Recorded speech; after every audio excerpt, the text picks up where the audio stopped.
The word of the day is pathocracy. You see, governments may engage in psychological abuse of their citizens, primarily to maintain power, control, and stability by inducing fear, doubt, and apathy, which prevents collective action or rebellion.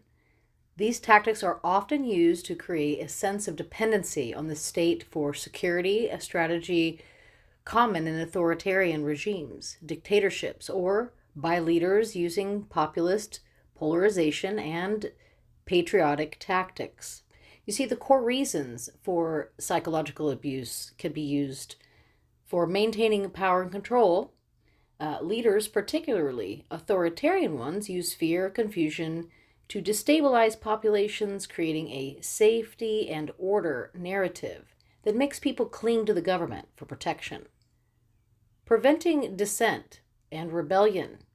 By creating a state of fear, confusion, and hopelessness, governments break down the public's willpower to organize or resist. Erosion of truth, which is like gaslighting.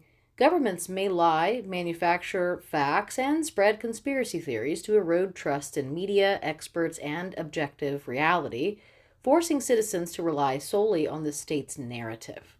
Creating enemies, identifying, isolating, or scapegoating any minority groups or specific groups of citizens allows leaders to unify a majority against a concrete threat. Pathological leadership. Sometimes power is abused simply because individuals with pathological tendencies, like a lack of empathy, narcissistic traits, etc., gain control and then often surrounded by supporters with similar characteristics. A phenomenon is called pathocracy. Some of the common tactics used: fear mongering and propaganda, using inflammatory language, magnifying threats to ensure the populace remains in a state of anxiety. Punitive psychiatry, a form of abuse where dissents are forced into mental health institutions, blurring the lines between disobedience and mental health. Harassment and surveillance, utilizing illegal surveillance, restricting rights, or weaponizing the legal system to intimidate activists and critics. Economic manipulation, creating economic dependencies to prevent citizens from having the resources to challenge authority. Psychological impact on the citizens? Well, the effects of this abuse on the populace are absolutely profound, often resulting in learned social helplessness, which is a feeling that no action can change the situation, resulting in passive compliance. Political apathy, widespread apathy that allows corruption and oppression to continue. Paranoia and isolation, distrust of neighbors and friends, further weakening community cohesion. Cognitive dissonance, citizens may try to rationalize the abuse, leading to a distorted sense of reality. Lack of accountability, ethical norms and conflict of interest laws in the highest levels of government are historically weak.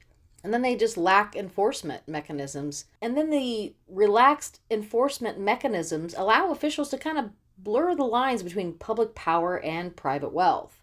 A broad consensus is that corrupt practices survive because systemic preservation allows officials to easily maintain power, leaving everyday citizens feeling disconnected from the political class.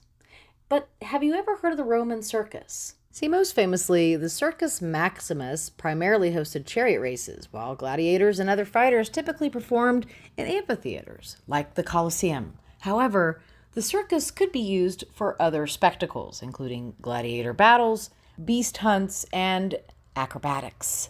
You see, some freemen voluntarily signed contracts, or what they called auctoritas, to become gladiators, driven by the potential for fame and fortune. Most gladiators were enslaved people, criminals condemned to the games, or what they called damnati ad ludos, or prisoners of war.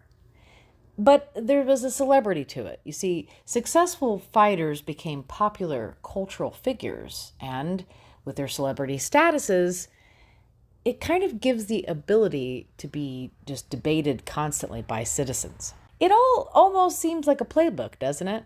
You know, back in 2015, I recalled watching Joe Biden on TV when he was the vice president.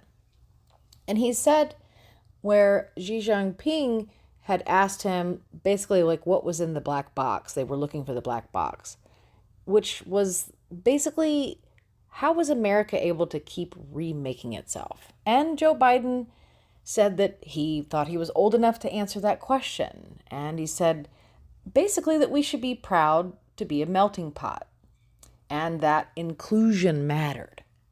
In my opinion, what he said was that we have a giant variety of options to choose from to get the citizenry's attention.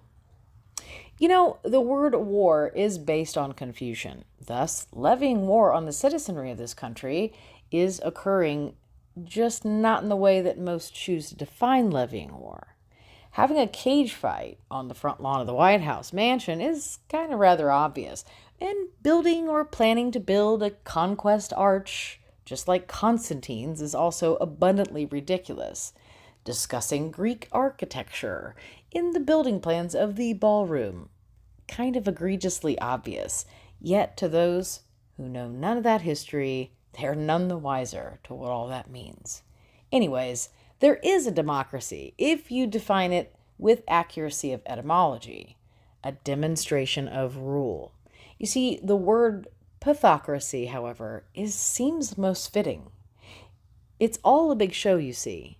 Treatsies, they once called them, and yet people's lives are greatly affected. Perhaps that is and always has been their aim. But documents in the archives do reveal information as a sort of prescription, whereby each prescription is different for each now country. Instead of amplifying and cultivating an environment of health, we witness global efforts to create needless suffering. And that's why I just find it all just so unbelievably sick and twisted. Our environment is abusive because they designed it that way. Manipulation should never be a prescription, but it does seem like they just don't want us to be intelligent or create meaningful dialogue or relationships, let alone to heal. So I hope that you find something that you can channel all of these feelings into. Keep learning and don't give up. That's kind of what I do when I draw. Make art, not war.